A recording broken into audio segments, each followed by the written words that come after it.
আল্লাহ আমার রব, এই রবি আমার সব। দামে দামে তন মনে তারি অনুভব। তোমার দুনিয়াতে আমি যেদিকে তাকাই, অথই নিয়ামতে ডুবে আছি সবাই। পাক পাখালির গানে শুনি তসবি কালো রব, তসবি কালো রব। আল্লাহ আমার রব, এই রবি। আসসালামু আলাইকুম, আলহামদুলিল্লাহ, আসসালাতু ওয়াসসালামু আলা রাসূলিল্লাহ। প্রিয় দর্শক, আপনারা যারা দেশে আছেন প্রবাসে, সবাইকে জানাই মাহে রমজানের শুভেচ্ছা। শুরু হলো পবিত্র রমজান উপলক্ষে এনটিভি আয়োজিত এবং লাভ হলো নিবেদিত লাইভ অনুষ্ঠান আপনার জিজ্ঞাসা। আপনাদের সাথে আছি আমি জয়নুল আবেদিন আজাদ। আর আপনাদের মনে জায়গা প্রশ্নের জিজ্ঞাসার সরাসরি জবাব দিচ্ছেন বিশিষ্ট আলেম ডক্টর মোহাম্মদ সাইফুল্লাহ। আসসালামু আলাইকুম ওরহমতুল্লাহি ওয়া বারাকাতুহু। প্রিয় দর্শক, আমাদের আজকের প্রাসঙ্গিক আলোচনার বিষয় তাওবা। চলুন তাহলে জিজ্ঞাসার আলোকিত ভুবনে আমরা প্রশ্ন নিচ্ছি। আসসালামু আলাইকুম। প্রিয় দর্শক, পরিচয় দিয়ে প্রশ্ন করুন। ওয়ালাইকুম আসসালাম ওয়া রাহমাতুল্লাহ। জি, আমার নাম ফারুক আহমেদ, চাঁপাইনবাবগঞ্জ থেকে বলছি। জি ভাইয়া বলুন। ফিতরা কি ছোট বাচ্চারাও পক্ষ থেকে দিতে হবে? এবং ফিতরা বলা হয়েছে যে টাকা দিয়ে দেওয়া যাবে না, যে কোনো ফসল দিয়ে দিতে হবে, খাদ্যশস্য দ্বারা। কারণ রসুলের যুগেও তো টাকা ছিল, তখন তো টাকা দিয়ে দেয়নি। তাহলে এখন যদি আমরা টাকা দিই, তাহলে কি সেটা রসুলের কথা অমান্য করা হবে? আর একসা পরিমাণ কত কেজি? এবং আমরা ফিতরাটা যখন বের করব, অনেকেই বলছে, বক্তব্য শুনেছি যে ফিতরাটা বের করতে হবে ঈদের যাওয়ার আগা মুহূর্তে অথবা 2 দিন আগে। তো অনেক সময় ঈদে যাওয়ার আগা মুহূর্তে তো আমরা ফকির মিসকিন পাই না। সেক্ষেত্রে কি আমরা এখন থেকে ফিতরাটা বের করতে পারি? আসসালামু আলাইকুম রহমতুল্লাহ। ধন্যবাদ আপনাকে। আপনি ফিতরা সম্পর্কে অনেকগুলো প্রশ্ন করেছেন। ছোট বাচ্চাদেরও কি ফিতরা দিতে হবে? টাকা দিয়ে দিলে কি হবে না? ফসল দিয়ে দিতে হবে? একসাথে পরিমাণ কত? অনেকগুলো প্রশ্ন, তো আমরা আস্তে আস্তে আসি।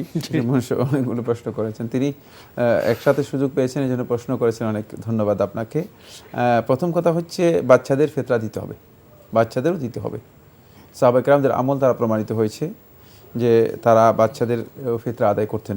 সেক্ষেত্রে গোলাম যদি থাকে, গোলামেরও ফিতরা আদায় করতে হবে।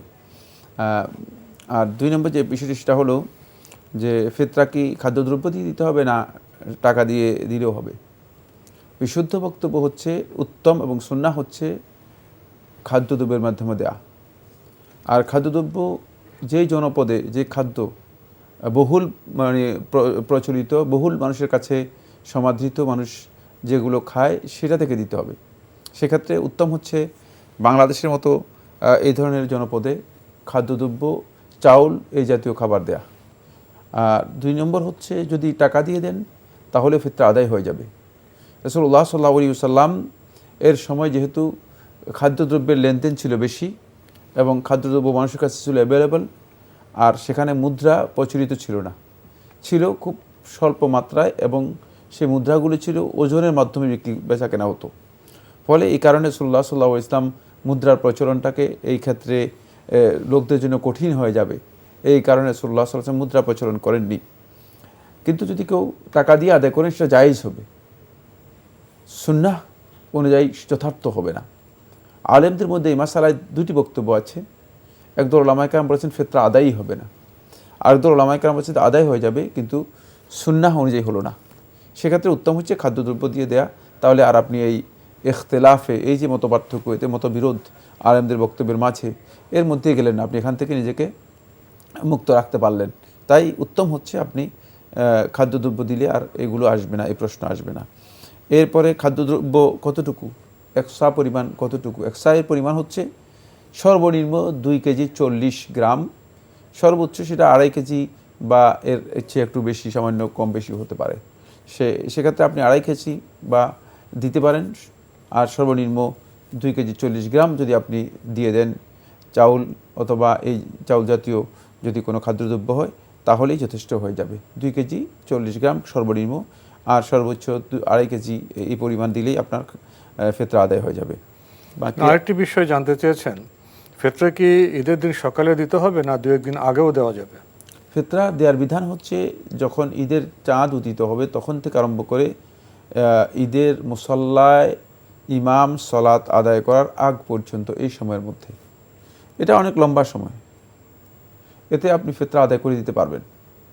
এরপরেও যদি দেখেন যে না আপনার ব্যস্ততা বা ঝামেলা আছে, আব্দুল্লাহ ইবনে উমর রাদিয়াল্লাহু তাআলা কানা ইউখরিজু যাকাতাল ফিতরি ক্বাবলা ঈদি ক্বাবলাল ফিতরি বিয়াউমিন আও ইয়াউমাইনি, যে আব্দুল্লাহ ইবনে উমর রাদিয়াল্লাহু তাআলা ঈদের দিনের একদিন আগে অথবা 2 দিন আগে ফিতরা আদায় করতেন। সুতরাং একদিন আগে 2 দিন আগে বের করতে পারবেন, মানে আদায় করতে পারবেন। তবে এখন তো ঈদের এখনও প্রচুর বাকি, অনেক সময় বাকি, এখন মাত্র আজকে হয়তো 15 তারিখ বা 14 তারিখ। তো সেক্ষেত্রে আপনি এতদিন পর্যন্ত আগে হলে হবে না, অথবা একদিন বা 2 দিন আগে যদি আপনি করেন, সাহাবায়ে কেরামদের আমল সাব্যস্ত হয়েছে, করতে পারবেন। আপনি ফিতরা প্রসঙ্গে বলেছেন যে গোলাম থাকলে তারও ফিতরা আদায় করতে হবে। বর্তমান সময়ে তো গোলাম নেই, বাসায় যারা কাজের লোক থাকে তাদের পক্ষে কি আদায় করতে হবে? কাজের লোক যদি নিয়মিত থাকে, মানে নিয়মিত কাজ করে থাকে, তাহলে উত্তম হচ্ছে তাদের পক্ষ থেকে আদায় করে দেয়া। সাহাবায়ে কেরামদের কারো কারো আমল সাব্যস্ত হয়েছে। আমরা জানলাম বিষয়গুলি সম্পর্কে। প্রিয় দর্শক, প্রশ্ন নিচ্ছে। আসসালামু আলাইকুম, পরিচয় দিয়ে প্রশ্ন করুন। হ্যাঁ, আসসালামু আলাইকুম জালাল ভাই এবং সাইফুল্লাহ ভাই। ওয়ালাইকুম আমি আসসালাম। নিউ ইয়র্ক থেকে বলছি, আমার নাম পারুল। জি বলুন। তো ভাইয়া, আমার প্রথম প্রশ্ন ছিল, নবীজি যে বিতের নামাজ বেদর করে পড়তেন, হ্যাঁ, এটার পিছনে কি কোনো কারণ ছিল? আচ্ছা, জি। এবং আর আমার 2 নম্বর প্রশ্ন হচ্ছে কি ভাইয়া, আমার আব্বার বয়স 90 বছর, আমার আম্মা মারা গিয়েছেন। তো আমার আব্বাকে সব, মানে তার সুযোগ সুবিধা বা তার সেবার জন্য সব ধরনের ব্যবস্থা দেওয়া আছে, হ্যাঁ, তার কোনো ত্রুটি নাই, কিন্তু সে বিয়ে করতে চাচ্ছে, হ্যাঁ, কিন্তু এই ক্ষেত্রে আমরা কোনো ভাই বোন কোনো সহযোগিতা করতেছি না, মানে আমরা চাই না সে বিয়ে করুক, কারণ তাকে সব রকম সেবা দেওয়া হচ্ছে। তো এখানে কি আমরা সবাই গুণাগার হচ্ছি? আমার খুব জানার ইচ্ছে একটু ভাইয়া, ধন্যবাদ আপনাকে। আপনি খুবই বা আমরা কি করতে পারি? জীবন ঘনিষ্ঠ প্রশ্ন করেছেন। আপনার প্রথম প্রশ্ন, বেতের বেজোর, এটা কি কোনো কারণ আছে? হ্যাঁ, বিতরে সালাতে বেজুরের কারণ আছে, কারণ আল্লাহ সুবহানাহু ওয়া তাআলা বেজুর, ইউহিব্বুল বিতর, বেজোরকে আল্লাহ রাব্বুল আলামিন পছন্দ করেন। এই জন্য রাতের নামাজ যেহেতু মানে অত্যন্ত নিবিড়ভাবে আল্লাহ রাব্বুল আলামিনের নৈকট্য লাভ করার জন্য নবী সাল্লাল্লাহু আলাইহি ওয়াসাল্লাম রাতের নামাজগুলোকে বেজোর করে নিতেন। রাতের নামাজকে 1 রাকাত এর মাধ্যমে বেজোর করে নিতেন। বেজোরকে আল্লাহ সুবহানাহু ওয়া তাআলা পছন্দ করেন, ভালোবাসেন। এটা হচ্ছে মূল কারণের। আরেকটি প্রশ্ন আপনি করেছেন, আপনার আম্মা ইন্তেকাল করেছেন, আপনার আব্বার বয়স প্রায় 90 বছর, উনি বিয়ে করছেন, আপনি বলছেন যে ওনাকে সব ধরনের সেবা শুশ্রূষা দেওয়া হচ্ছে, তো উনি আরেকটা বিয়ে করেন এই 90 বছর বয়সে, আপনারা চাচ্ছেন না, এতে কি আপনাদের গুনাহ হবে? অবশ্যই গুনাহ হবে। যদি তিনি বিয়ে করতে চান তাহলে আপনাদের জন্য উত্তম হচ্ছে তাকে বিয়ে করার ব্যবস্থা করে দেয়া।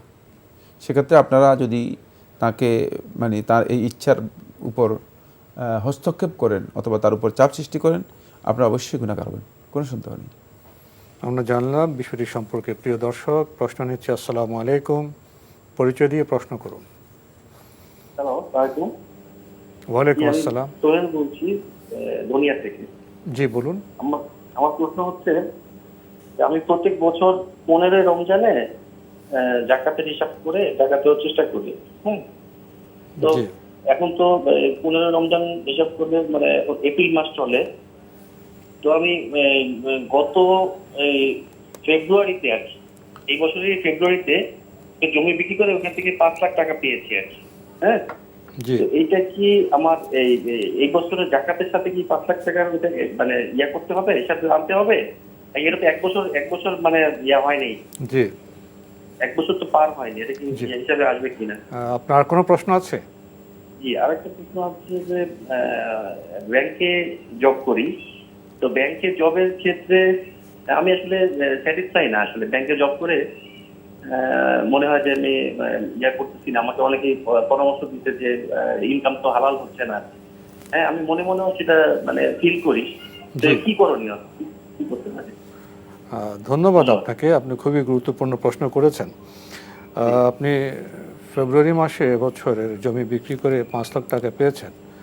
আপনি 15 রমজান, আপনার রমজান ক্যালেন্ডার, জাকাতের ক্যালেন্ডার, তো এবছর কি এর জাকাত দিতে হবে? না, আপনার এই 5 লক্ষ টাকার এই বছরে টাকা দিতে হবে না, যেহেতু আপনার এই টাকা এসেছে কিন্তু এই টাকা 1 বছর অতিক্রম করেনি, এই টাকা আপনার কাছে 1 বছর পর্যন্ত থাকেনি, সুতরাং এর উপর জাকাত আসবে না। এটা আপনি যখন 1 বছর পূর্ণ হবে তখন আপনি এর জাকাত দেবেন। আমরা জানলাম বিষয়টি সম্পর্কে। আরেকটি প্রশ্ন আপনি করেছেন, আপনি ব্যাংকে চাকরি করেন কিন্তু এই চাকরিতে আপনি সন্তুষ্ট নন, কারণ আপনার রুজি হালাল হচ্ছে কিনা এই প্রশ্ন আপনাকে বিদ্ধ করছে। আপনি জানতে চেয়েছেন এখন আপনি কি করবেন। ধন্যবাদ আপনাকে, এটি খুব গুরুত্বপূর্ণ প্রশ্ন করেছেন। আপনি যত দ্রুত সম্ভব এখান থেকে এমনভাবে বের হওয়ার জন্য চেষ্টা করবেন যেমনিভাবে জাহান্নামের আগুন থেকে নিজেকে বাঁচানোর জন্য চেষ্টা করবেন। ঠিক আমরা জাহান্নামের আগুন থেকে যেমনি নিজেকে বাঁচানোর জন্য চেষ্টা করি, ঘরের মধ্যে আগুন লেগে গেলে নিজেকে বাঁচানোর জন্য যেভাবে চেষ্টা করি, ঠিক সেভাবে এই কাজ থেকে নিজেকে বিরত করার জন্য চেষ্টা করুন। আল্লাহ তাআলার কাছে বেশি বেশি করে দোয়া করুন। আমাদের আজকের প্রাসঙ্গিক আলোচনার বিষয়ে তাওবা, গুরুত্বপূর্ণ বিষয়ে কিছু বলবেন। ধন্যবাদ আপনাকে। তওবা নিয়ে আমরা 2টি পয়েন্টের কথা বলব। প্রথম পয়েন্ট হচ্ছে, আমরা মনে করে থাকি অথবা আমাদের একটা কনসেপ্ট এভাবে ডেভেলপ করেছে, সেটা হলো যে তওবা হচ্ছে মুখে স্বীকারোক্তি, মানে মুখে একটা কিছু বললাম, গুনার কথা আমি স্বীকারোক্তি দিলাম, এর নাম হচ্ছে তওবা। আসলে ব্যাপারটা এমন নয়, বরং তওবা হচ্ছে অন্তরের সংকল্প এবং সিদ্ধান্তের নাম। যদি আপনি অন্তরে সংকল্প এবং সিদ্ধান্ত করে গুনাহ থেকে নিজেকে ফিরে আনতে পারেন তাহলে আপনি তওবা করলেন। আর মুখে স্বীকারোক্তি দিলেন কিন্তু আপনার অন্তরে গুনাহ থেকে ফিরে আসার কোনো ধরনের ইচ্ছা, কোনো ধরনের সংকল্প নেই, বরং মানে আপনি অন্তরে অন্তরে যে এটাই পোষণ করছেন যে যদি কোনো সুযোগ পাই আরেকবার করে নিব, তাহলে এটা কিন্তু তওবা, এটা মুনাফিকি। ফলে আমাদের সমাজে যেই তওবার কথা আমরা শুনি, সেই তওবা আমাদেরকে গুনাহ থেকে বিরত করে না। সেই তওবা শুধুমাত্র মৌখিক তওবা, আমরা লোকদেরকে বলছি আমি তওবা করেছি, কিন্তু তওবা করেছি আবার গুনাহ করতেছি। এর অর্থ হচ্ছে যে আসলে সত্যিকার এই ব্যক্তি তওবা করেনি এবং তিনি যেভাবে সিদ্ধান্ত নেওয়ার কথা ছিল, অন্তরে যেই সংকল্প করার কথা ছিল, সেই সংকল্প তিনি করতে পারেন। এটা হলো প্রথম পয়েন্ট। দ্বিতীয় নম্বর পয়েন্ট হচ্ছে, আল্লাহর বান্দা যখন গুনাহ করেন, গুনাহ করার পরে আল্লাহর বান্দা আল্লাহ রাব্বুল আলামিন থেকে হারিয়ে যান, আল্লাহর রাস্তা থেকে দূরে সরে যান, আল্লাহ রাব্বুল আলামিন থেকে সে অনেক দূরে চলে যায়। তওবার মাধ্যমে বান্দা আবার আল্লাহ রাব্বুল আলামিনের কাছে ফিরে আসে। আল্লাহ রাব্বুল আলামিনের কাছে যখন ফিরে আসেন, তখন বান্দার এই ফিরে আসাটা আল্লাহ তাআলার কাছে সবচেয়ে আনন্দের বিষয় হয়। এই কারণে যদি সত্যিকার কোনো বান্দা তওবা করেন, যেটাকে আমি যে অর্থে বলেছি তওবা, সেই অর্থে প্রত্যাবর্তন করা, সত্যিকার তওবা করেন, সত্যিকার ফিরে আসেন আল্লাহ রাব্বুল আলামিনের পথে, আল্লাহ রাব্বুল আলামিনের কাছে, আল্লাহর বিধানের কাছে, তাহলে আল্লাহ রাব্বুল আলামিন লাল্লাহু আশাদ্দু ফারাহান বিতওবাতিল আবদি, বান্দার এই তওবার কারণে আল্লাহ সুবহানাহু ওয়া তাআলা সবচেয়ে বেশি আনন্দিত হন। সুতরাং আমরা যখনই তওবা করব তখনই আল্লাহ সুবহানাহু ওয়া তাআলা আমাদেরকে, আল্লাহ রাব্বুল আলামিন অত্যন্ত আনন্দের সাথে সাদরে আল্লাহ রাব্বুল আলামিন আমাদেরকে গ্রহণ করবেন। তাই আমরা গুনাহ করে, মানে গুনাহের মধ্যে আমরা অব্যাহত মানে নিমজ্জিত না থেকে গুনার সাথে সাথেই তওবা করার জন্য চেষ্টা করি, আল্লাহ রাব্বুল আলামিনের কাছে ফিরে আসার চেষ্টা করি, তাহলে আল্লাহ রাব্বুল আলামিন খুশি হবেন এবং আল্লাহ রাব্বুল আলামিনের রাস্তা পথ আমাদের জন্য তিনি সুগম সহজ করে দেবেন। প্রিয় দর্শক, আমরা খুবই গুরুত্বপূর্ণ বিষয়ে অবগত হলাম। প্রশ্ন নিচ্ছি। আসসালামু আলাইকুম, পরিচয় দিয়ে প্রশ্ন করুন। আসসালামু আলাইকুম, আমি ওয়ালাইকুম আসসালাম। রংপুর থেকে রেজওয়ানা বলছিলাম। জি বলুন। আমার দুটি প্রশ্ন ছিল। জি। আমার প্রথম প্রশ্ন, ওই যে আমাদের সমাজে একটা নিয়ম আছে যে আমরা অনেকে কবিরাজের কাছে যাই। তো এই কবিরাজের কাছে যাওয়ার উদ্দেশ্য হচ্ছে ওনারা নাকি জিনের মাধ্যমে মানুষকে বলে দিতে পারে যে তাবিজ করে, মানুষ তাবিজ কবজ করে এইসবের ব্যাপারে, যে কারো কোনো সমস্যা হয়েছে বা ক্ষতি হয়েছে, তো এগুলো জানার জন্য যে আমাদেরকে কেউ তাবিজ করছে কিনা এটা জানার জন্য কবিরাজের শরণাপন্ন হয়। তো তো এই যে কবিরাজদের উপরে জিনের কোনো প্রভাব আছে কি, এবং এখানে যাওয়া কতটা ঠিক? আর কোনো প্রশ্ন আছে? আরেকটি প্রশ্ন, জি। একটি দরুদ বলবো আমি, আল্লাহুম্মা সাল্লি আলা সাইয়্যিদিনা মুহাম্মাদিন নাবিয়ুল উম্মি, এই দরুদটি ঠিক আছে কিনা? ধন্যবাদ আপনাকে। আপনি বলছেন যে আমাদের দেশে অনেকেই কবিরাজের কাছে গিয়ে থাকেন, জিনের মাধ্যমে তারা অনেক কিছু বলেন, কে তাবিজ করলো, কে কবজ করলো, কে সমস্যা সৃষ্টি করছে, কে ক্ষতি করছে, এগুলো ঠিক আছে কিনা, তাদের কাছে যাওয়া যাবে কিনা? প্রথম কথা হচ্ছে কবিরাজ যেটাকে বলা হয় সেটা আপনি আসলে একটু আপনার ভুল হয়ে গিয়েছে। কবিরাজরা এগুলো করে না, এগুলো করে যারা, তারা আরেকটি দল। এরা অনেকেই নিজেদেরকে বিভিন্ন তাবিজ তুমার যারা করে থাকে, জ্যোতির্কর্ম যারা করে থাকে, বা দৈবকর্ম যারা করে, গণক্ষণকার, এরা কবিরাজরা নয়। কবিরাজ যারা চিকিৎসা করে, ভেষজ চিকিৎসা অথবা দেশীয়, এটাকে কি বলা হয় থাকে, গাছগাছালি দিয়ে যারা চিকিৎসা করে থাকে, এদেরকে বলা হয় কবিরাজ। আপনি এই জন্য আপনার এই শব্দটা ভুল হয়েছে, এটা অবশ্যই নাহলে মশালা ভুল হয়ে যাবে, এক জায়গার কথা আরেক জায়গায় চলে যাবে। এটা হচ্ছে যারা মানে খনকার, খোনার, তারপরে তাবিজ তুমার, এগুলোর ব্যবসায়ী, তারা এই সমস্ত কথাগুলো বলে থাকে, এই সমস্ত কাজগুলো করে থাকে। তাদের কাছে যাওয়াও হারাম, তাদের বক্তব্য শোনাও হারাম।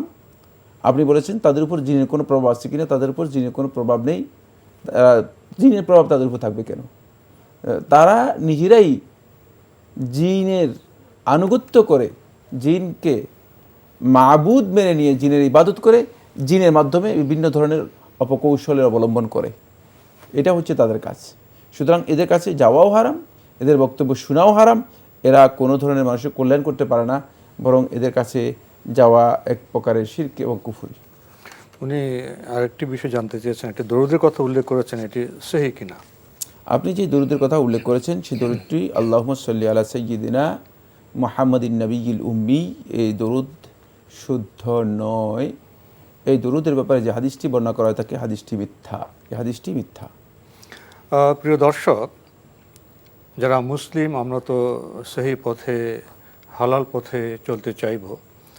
হালাল পথে চলতে চাইলে আমাদের জন্য আছে নগদ ইসলামিক MFS অ্যাকাউন্ট। শরিয়া সম্মত MFS অ্যাকাউন্টের সার্ভিস নিন নিরাপত্তা ও বিশ্বস্ততার সাথে। আমরা প্রশ্ন নিচ্ছি। আসসালামু আলাইকুম প্রিয় দর্শক, পরিচয় দিয়ে প্রশ্ন করুন। জি, আসসালামু আলাইকুম। ওয়ালাইকুম আসসালাম। আমি বরিশাল থেকে বনির বলছি। জি ভাইয়া বলুন। আমার প্রথম প্রশ্ন হলো জাকাত সম্পর্কে। জি। জাকাত হলো আমার বিভিন্ন 3-4টা অ্যাকাউন্ট আছে। এই অ্যাকাউন্টে টাকা জমা হয়, উঠানো হয়, জমা হয়, উঠানো হয়। এটা তো ওই টাকাটা আপনার এক বছর হিসাব করা যায় না। আমি যদি একটা মাস নির্ধারণ করি রমজান মাসে, সেখানে আমার এই 3-4টা অ্যাকাউন্টে যে পরিমাণ টাকা থাকবে তার যদি আমি 2.5% হিসাব করি, প্রতি বছর ওই মাসেই জাকাতটা দিয়ে দিই ওই অ্যাকাউন্টগুলোর, তাহলে জাকাত আদায় হবে কিনা? আর কোনো প্রশ্ন আছে আপনার? জি, আরেকটা আছে। আরেকটা প্রশ্ন হলো, বাংলাদেশে আমাদের যে তারাবি সম্পর্কিত, জি, এই তারাবি আপনার দেখা যায় বিভিন্ন মসজিদে 11 দিনে খতম করে, 21 দিনে খতম করে। ইসলামিক ফাউন্ডেশন থেকে 27-এ খতম করার একটা তাদের নির্দেশনা আছে। এই দেখা যায় যে সূরা কিরাত হাফেজরা যেভাবে তেলাওয়াত করে, কোরআনের হক তো আদায় হয়ই না, কি অক্ষরটা বলে সেটাও তো আমরা বুঝতে পারি না। আসলে এইটার এই তারাবি 20 রাকাত হোক, 8 রাকাত হোক, কোরআন তেলাওয়াত, এটা সহিহ সুন্নাহ নিয়মটা কি আসলে? এইটা একটু হুজুররা যদি সবাই একত্রিত হইয়া। ধন্যবাদ আপনাকে। আপনি খুবই গুরুত্বপূর্ণ প্রশ্ন করেছেন। প্রথমে আপনার জাকাতের হিসেব প্রসঙ্গে আপনি কথা বলেছেন। আপনার অনেকগুলো অ্যাকাউন্ট আছে, লেনদেন হয়, টাকা ওঠানামা হয়, তো আপনি এই জাকাতের হিসাবটা কিভাবে করবেন? উনি যেভাবে বলেছেন এভাবে আপনি হিসাব করতে পারেন। আপনি একটা বছরের একটা মাসকে, ধরেন রমাদান মাসকেই আপনি নির্ধারণ করে নিলেন। রমাদান মাসে আপনার যে ব্যালেন্স আছে সেই ব্যালেন্সের উপর 2.5% জাকাত আদায় করলেই আপনার আদায় হয়ে যাবে ইনশাআল্লাহ। রমজানে এসে যা থাকবে তার উপরে ভিত্তি করে। আরেকটি প্রশ্ন আপনি করেছেন, তারাবি নামাজ প্রসঙ্গে আপনার কিছুটা উদ্বেগই প্রকাশ করেছেন। যেভাবে পড়া হচ্ছে, কেউ 11 দিনে, কেউ 21 দিনে, এত দ্রুত পড়া হয় বোঝাই যায় না। তো তারাবি পড়ার নিয়ম বা পদ্ধতি কেমন হওয়া উচিত? ধন্যবাদ আপনাকে। তারাবি নামাজ এর জন্য শর্ত নয় যে কোরআনে কারীম খতম করতে হবে, কিন্তু কোরআনে কারীম তেলাওয়াত করতে হবে ধীরস্থিরভাবে। এটা হচ্ছে তারাবি নামাজের জন্য শর্ত। ধীরস্থির তেলাওয়াত করতে হবে, ধীরস্থির তেলাওয়াত করতে হবে, এটা হচ্ছে শর্ত, এবং দীর্ঘ তেলাওয়াত করতে হবে। তো আমরা তারাবি নামাজকে পরিপূর্ণ সুন্নাহ থেকে বের করে নিয়ে গিয়েছি। 11 দিন 7 দিন অথবা 25 দিনে খতম করা এটা তারাবির নামাজের বিধান নয়। তারাবির নামাজের বিধান হচ্ছে পুরা রমাদান মাস তারাবির সালাত আদায় করবে, পুরা রমাদান মাসে আপনি তারাবির সালাত আদায় করবেন, এবং আপনি কোরআন তেলাওয়াত করবেন দীর্ঘ তেলাওয়াতের মাধ্যমে। সেখানে যদি খতম হয় ভালো, খতম না হলে কোনো অসুবিধা নেই। কিন্তু খতম করতে গিয়ে আপনি কোরআনকে খতম করে দিবেন, একেবারেই কোরআনের তিলাওয়াতকে নষ্ট করে দিবেন, কোরআনের তিলাওয়াতের মান ধ্বংস করে দেবেন, এটা কোনোভাবেই জায়েজ নেই।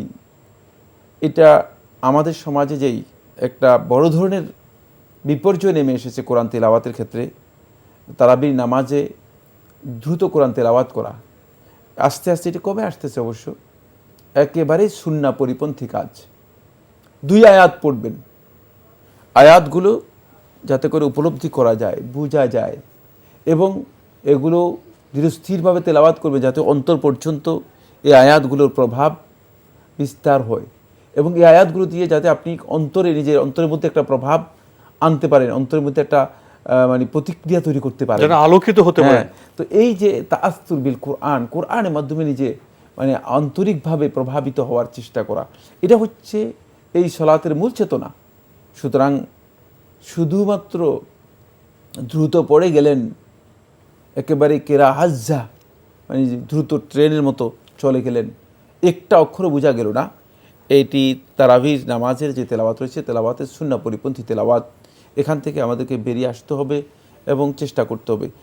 এই চেষ্টা আমাদের মুসল্লি যারা আছে তারাই প্রথম চেষ্টা করতে হবে, কারণ মুসল্লিদের কারণেই যারা কোরআন তেলাওয়াত করে থাকেন তারা এইভাবে পড়েন। কারণ দেখা যায় যে যদি এই মসজিদে আধা ঘন্টায় শেষ হয় আর পাশের মসজিদে যদি 1.5 ঘন্টায় শেষ হয়, পাশের মসজিদের লোকেরা সবাই এই মসজিদে চলে আসে যে আধা ঘন্টায় নামাজ পড়েই চলে যাবে। অর্থাৎ চেতনাগত দিক থেকে তারা আসলে সালাত আদায় করতেছে না, তারা শুধুমাত্র মানে টাইম পাস করতেছে যে কারণে কীভাবে শেষ করা যায়। তো ফলে ওই মসজিদে আর মুসল্লি দেখা যায় না। তো এই জন্য এটা আমাদের পরিবর্তন আনতে হলে অবশ্যই মুসল্লিদের সালাতের মধ্যে মনোযোগ, সালাতের মধ্যে আল্লাহর প্রতি অনুরাগ, ভালোবাসা, এবং সালাতে কোরআন তেলাওয়াত এবং কোরআন শ্রবণ করা, কোরআন শ্রবণ করলে যে তেলাওয়াত করা যে স্বভাব আছে সেটা উপলব্ধি করার জন্য চেষ্টা করতে হবে। পর্যবেক্ষণে উপলব্ধি করা যায় যে কোরআন খতম করতে হবে, এ লক্ষ্যে পৌঁছার জন্যই এত দ্রুত তাড়াহুড়া করার বিষয়টি। কোরআন খতম করতে হবে এমন কোনো দলিল কি আছে? না, এই মাসালা এখানে আসবে না। কোরআন খতম করতে হবে এই জন্য তাড়াহুড়া করতেছে না, তাড়াহুড়া করতেছে আসলে লোকদের চেতনাগত দিক থেকে, মানে সালাতের জন্য তাদের মানে সেই সময় সেই মনোযোগ নেই সালাতের মধ্যে, মানে এই জন্য তারা এই কাজ করতেছেন। কোরআন খতম করার জন্য তাড়াহুড়ো করার কিছুই নেই। কোরআন আপনি ব্যক্তিগতভাবে খতম করতে পারেন, ব্যক্তিগতভাবে তেলাওয়াত করতে পারেন। মানে তারাবিতে খতম করতে হবে এমন তো কোনো বিধান নেই, আমাদের শুদ্ধভাবে তেলাওয়াত করতে হবে। তেলাওয়াত করতে হবে, এটাই হচ্ছে বিধান। কিন্তু মানে তারাবি সালাতের মধ্যেও কোরআন খতম করা সালাফদের আমল দ্বারা প্রমাণিত হয়েছে, কিন্তু সেটা এইভাবে নয়, ধৈর্য নিয়ে এটা এই পদ্ধতিতে নয়, এই পদ্ধতিতে সঠিক পদ্ধতিতে শেষ করতে হবে, তেলাওয়াতের মাধ্যমে শেষ করতে হবে। কিন্তু কোরআন খতম করতে হবে অর্থ কোরআন তেলাওয়াতকে খতম করে দিতে হবে না, এটা ভুল কথা। জি, আমরা প্রশ্ন নিচ্ছি। আসসালামু আলাইকুম, প্রিয় দর্শক, পরিচয় দিয়ে প্রশ্ন করুন। ভাইয়া ভালো আছেন? আলহামদুলিল্লাহ। যে কথা বলছি মোহাম্মদ জাফর পালোয়ান, কাকচিড়া বাজার থেকে, জেলা বরগুনা। ভাইয়া জি ভাইয়া, প্রশ্ন করুন। জি, ভালো আছেন আপনি? জি আলহামদুলিল্লাহ। জি, আমার প্রশ্ন হলো, আমি ব্যাংকে 5 লাখ টাকা রাখলাম ফিক্স করে, তারপর মাসে মাসে আমি ওই টাকা 1000 করে লাখে পেলে ওই টাকা কি খাওয়া যাবে কিনা, না সুদ হবে? আরেকটি প্রশ্ন হলো, একটি ঘর আমি বন্ধক রাখলাম, দোকান ঘর, ধরেন 10 লাখ টাকা, তারপর ওইটা বন্ধক রেখে ওইটা টাকা উঠে মানে ভাড়া তুলে খাওয়া যাবে কিনা মাসে মাসে? আপনি দোকান ঘর বন্ধক রাখছেন কিভাবে? আমি এককালীন টাকা দিয়ে রাখছি, আবার পরে টাকা আমি নিয়ে আসল টাকা নিয়ে নেবো, মাসে মাসে আমি ভাড়া তুলে খাবো। মাসে মাসে আবার ভাড়া পাবেন? জি জি, ভাড়া আমি নিয়ে খাওয়া যাবে কিনা? ধন্যবাদ আপনাকে। প্রথম প্রশ্নে পেয়েছেন ব্যাংকে আমরা দুটি প্রশ্নে পেয়েছি, দুটি প্রশ্নে একই কথাই, দুটি প্রশ্নই হারাম এবং সুদ। 5 লাখ টাকা নিয়ে রেখে তারপরে 1 লাখ টাকা মানে 1000 টাকা করে পাবেন, এটা সুদি কায়দায় হারাম। অনুরূপভাবে দোকান বন্ধক রেখে সেখান থেকে অতিরিক্ত গ্রহণ করবেন, সেখান থেকে আপনি মাসে মাসে দোকানের ভাড়া আদায় করবেন, এটাও হারাম। মূল টাকাও নেবেন। জি। প্রিয় দর্শক, পরিচয় দিয়ে প্রশ্ন করুন। লাইনে আছেন? লাইনে থাকলে আপনার পরিচয় দিয়ে প্রশ্ন করুন। হ্যালো, আসসালামু আলাইকুম। ওয়ালাইকুম আসসালাম। কলাবাগান থেকে মোহাম্মদ আলী। জি বলুন।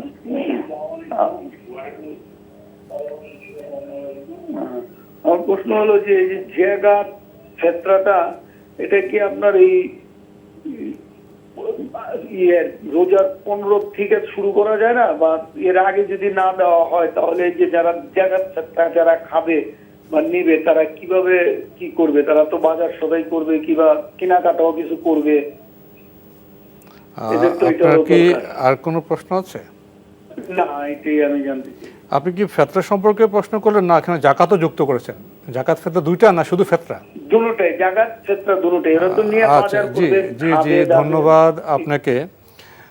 জাকাতের তো হিসাবটা অন্য, বছর মেয়াদি, আর ফিতরা হিসাবটা অন্য।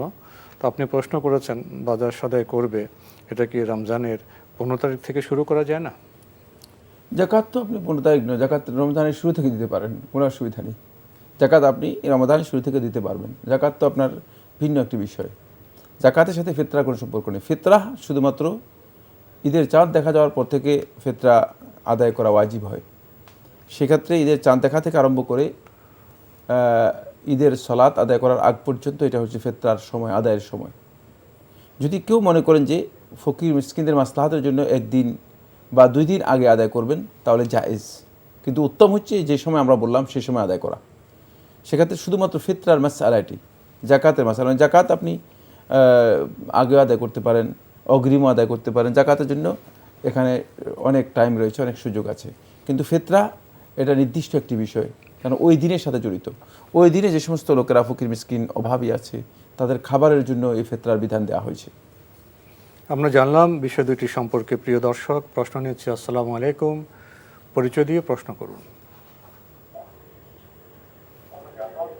লাইনে আছেন? ওয়ালাইকুম আসসালাম, আপনার পরিচয় দিয়ে প্রশ্ন করুন। আসসালামু আলাইকুম, আমি ঢাকা থেকে তুষার বলছি। জি বলুন। আমার প্রথম প্রশ্ন হলো যে সমস্ত মুহাদ্দিসগণ 20 রাকাতের হাদিসকে সহিহ বলেছে, তারা 8 রাকাতের হাদিসের উপর কি হুকুম লাগিয়েছে? আর একটু ক্লিয়ার বলতে হবে, হয়নি যে রাসূল সাল্লাল্লাহু আলাইহি ওয়াসাল্লাম কি কাবার ভিতরে সালাত আদায় করেছিলেন? যদি করে থাকেন তাহলে কাবার ভিতরে কিবলা কোন দিকে ছিল? আসসালামু আলাইকুম। ধন্যবাদ আপনাকে। আপনি তারাবির নামাজ 20 রাকাত 8 রাকাত প্রসঙ্গে প্রশ্ন করেছেন, কোনটি ঠিক?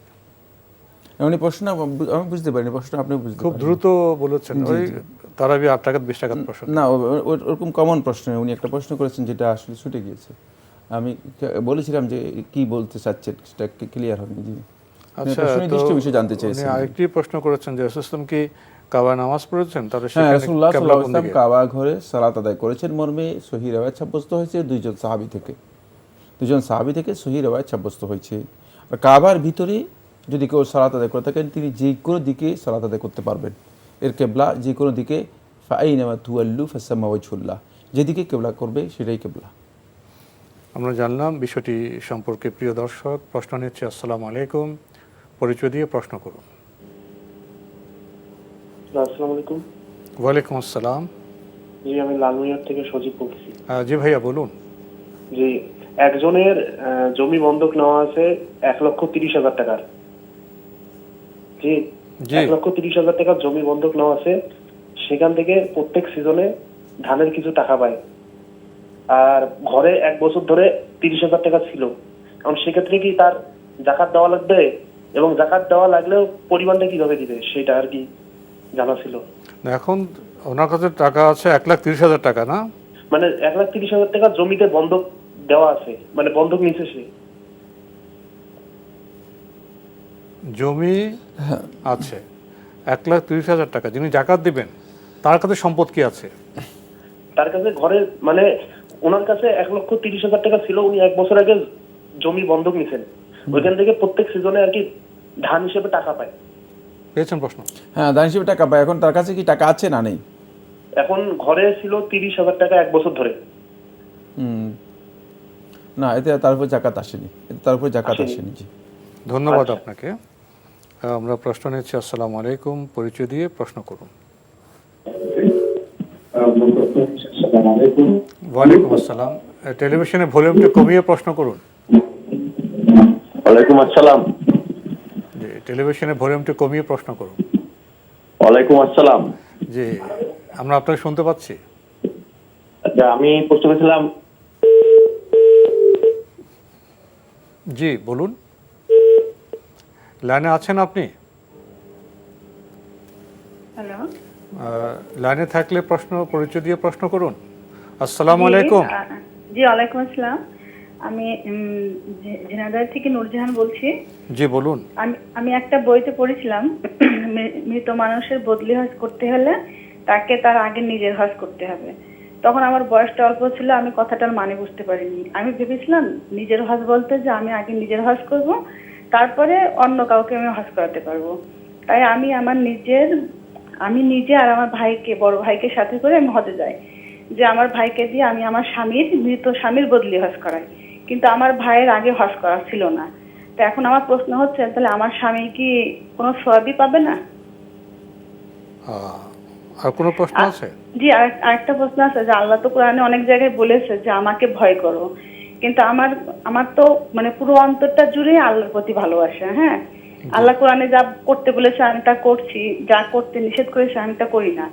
তা মানে এই সবই আমি ভালোবেসে করি, কিন্তু আমার ভালোবাসার ভয়ের চাইতে ভালোবাসাটাই অন্তরে বেশি আসে। এই বিষয়ে কিছু বলবেন? জি, ধন্যবাদ আপনাকে। আপনি দুটি প্রশ্ন করেছেন। উনি না জানার কারণে ওনার মৃত স্বামীর জন্য ভাইকে নিয়ে বদলি হজ করতে গিয়েছেন, উনি আগে হজ করেননি। তো কোনো সওয়াব কি পাবেন ওনার স্বামী? আমরা আশা করি যে আল্লাহ সুবহানাহু ওয়া তাআলা তাকে সওয়াব দেবেন, এটা আমরা আশাবাদী। কারণ আল্লাহ রাব্বুল আলামিনের কাছে অভাব নেই, যে আল্লাহ সুবহানাহু ওয়া তাআলা অভাব আছে কমে যাবে এই জন্য দেবেন না। আমি আশা করি ইনশাআল্লাহ তাআলা আল্লাহ সুবহানাহু ওয়া তাআলা দেবে। তবে আপনার এই হজ করানোটা শুদ্ধ হয়নি। যে কোনো ইবাদত, মানে আপনাকে সহ আমরা আমাদের দর্শকদেরকে অনুরোধ করবো, যে কোনো ইবাদত আগে আমাদেরকে জেনে নিতে হবে যে ইবাদতের পালন প্রক্রিয়া কি, জেনেই সেটা জানতে হবে, তারপরে ইবাদত পালন করবেন। ইবাদত পালন পদ্ধতি না জানার কারণে আমরা আমাদের খাহিশ মতো ইবাদত পালন করে থাকি। তো সেক্ষেত্রে আবার আল্লাহর কাছে আশা পোষণ করি, তো বিষয়টা ভুল আসলে। কারণ আল্লাহ রাব্বুল আলামিন তো আগে আমাদেরকে পদ্ধতি জানিয়েছেন, সুতরাং আপনি এই দোষটা আল্লাহর উপর দিবেন কিভাবে? এই দোষটা নিজের উপর দিকে নিতে হবে যে আমি জানলাম না কেন। এটা আমাদের উচিত যে আমরা নিজেদের দোষ নিজেদের গায়ে নিয়ে আসা, যে আমি জানলাম না কেন, এই বিষয়টা জানা আমার দরকার ছিল না। আত্মসমালোচনা, আমি হজ করতে যাব, আমি জানলাম না হজের বিধান সম্পর্কে। সুতরাং আমরা আশা করি আল্লাহ সুবহানাহু ওয়া তাআলা অবশ্যই আল্লাহর বান্দাদের না জানার কারণে মানে তাদেরকে সওয়াব থেকে বঞ্চিত করবেন না, কিন্তু এই কাজটি কোনোভাবে গ্রহণযোগ্য নয় যে আমরা না জেনে ইবাদত শুরু করে দেব। জি, আপনি আরেকটি বিষয়ে প্রশ্ন করেছেন। আপনি জেনেছেন যে পবিত্র কোরআনে বিভিন্ন জায়গায় বলা হয়েছে আল্লাহকে ভয় করো। আপনি বলছেন যে আমি তো কোরআন মেনে জীবনযাপন করি, সঠিক পথে চলার চেষ্টা করি, তো আমার মধ্যে ভালোবাসার প্রাবল্য বেশি, আমি আল্লাহকে ভালোবাসি বেশি। এই ভয় করার চাইতে ভালোবাসেন বেশি, এতে কোনো সমস্যা আছে? তার এই বক্তব্যের মধ্যে কোথাও না কোথাও ভুল আছে। ভুলটা হচ্ছে এই, তিনি ভয় করা বলতে কি বুঝিয়েছেন বা বুঝেছেন? ভয় করা হচ্ছে আল্লাহর আযাবকে ভয় করা। আপনি যখনই কোনো অন্যায় কাজের মধ্যে নিজেকে লিপ্ত করবেন, তখন যদি আপনার অন্তরের মধ্যে ভয় না আসে আল্লাহ রাব্বুল আলামিনের আযাবের, তাহলে বুঝতে হবে যে আপনার অন্তরের মধ্যে সত্যিকার আল্লাহ তাআলার প্রতি যেই তাকওয়া থাকার কথা সেটা নেই। এটা বুঝতে হবে। ভালোবাসা তো অবশ্যই থাকবে আল্লাহ রাব্বুল আলামিনের জন্য, ভালোবাসা অবশ্যই থাকবে, কিন্তু ভালোবাসার সাথে আল্লাহ তাআলার বিধান পালনের ক্ষেত্রে আপনার দুটি জিনিস অপরিহার্য। একটি হচ্ছে আল্লাহ রাব্বুল আলামিনের কাছে সওয়াবের আশা করা, যে আমি যে কাজটা করছি আল্লাহ তাআলার কাছে সওয়াবের জন্য করছি, কারণ এখানে আল্লাহ সুবহানাহু ওয়া তাআলা সওয়াবের কথা বলেছেন। দ্বিতীয় হচ্ছে আল্লাহ রাব্বুল আলামিনের আযাব থেকে ভয় অন্তরের মধ্যে রাখা। এই দুইটা যখন আসবে তখন এই ভালোবাসাটুকু সঠিক অর্থে প্রয়োগ হবে। কিন্তু এই দুইটা যদি না থাকে, এই দুইটাকে বাদ দিয়ে যদি আপনি ভালোবাসাকে শুধু ভালোবাসা মনে করেন, তাহলে সেটা মিসগাইডেড ভালোবাসা হবে, এখানে কি একটা সামান্য বিষয় আছে না? সেটা ভুল ভালোবাসা হবে। সেই ভালোবাসা শুধু আবেগ হবে, শুধু আবেগের ভালোবাসা হবে। আমার মনে হচ্ছে যেন আপনার এখানে একটু মিসকনসেপ্ট রয়েছে, সেটা হচ্ছে আবেগের ভালোবাসা আল্লাহ তাআলা বলেননি। আল্লাহ তাআলা যে জিনিসটুকু আমাদের কাছে চেয়েছে সেটা হচ্ছে আল্লাহর বিধানের আনুগত্যের ভালোবাসা। ভালোবাসা। তো আজকে আমাদের এখানে শেষ করতে হচ্ছে। আপনাকে অনেক ধন্যবাদ। আপনাকে অনেক ধন্যবাদ। প্রিয় দর্শক, আমরা দেখছিলাম এনটিভি আয়োজিত এবং লাভ হলো নিবেদিত অনুষ্ঠান আপনার জিজ্ঞাসা। আমাদের অনুষ্ঠান আপনারা এনটিভি অনলাইনেও দেখতে পারবেন, ভিজিট করুন www.ntvbd.com। এছাড়া ইউটিউবে এবং আমাদের ভেরিফাইড ফেসবুক পেজে অনুষ্ঠান দেখতে পারবেন। আল্লাহর বিধানকে আমরা মান্য করব, জাহান্নামকে ভয় করব। আল্লাহর যে আমাদের রাব, তার অনুগ্রহের শ্রাবণে আমরা বসবাস করছি, তার জন্য তো আমাদের অবশ্যই ভালোবাসা থাকবে। আসুন এই বিষয়গুলোকে আমরা সমন্বয় করি, উপলব্ধির চেষ্টা করি। শুধু আবেগের বশবর্তী হয়ে যেন আমরা জীবন যাপন না করি। দেখা হবে ইনশাআল্লাহ আগামীকাল একই সময়ে। প্রিয় দর্শক, মহান আল্লাহ আমাদের সবাইকে নিরাপদে রাখুন শান্তিতে। আসসালামু আলাইকুম। আল্লাহ আমার রব, এই রবি আমার সব, দামে দামে তন মনে তারি অনুভব। আল্লাহ আমার রব, এই রবি আমার সব, দামে দামে তন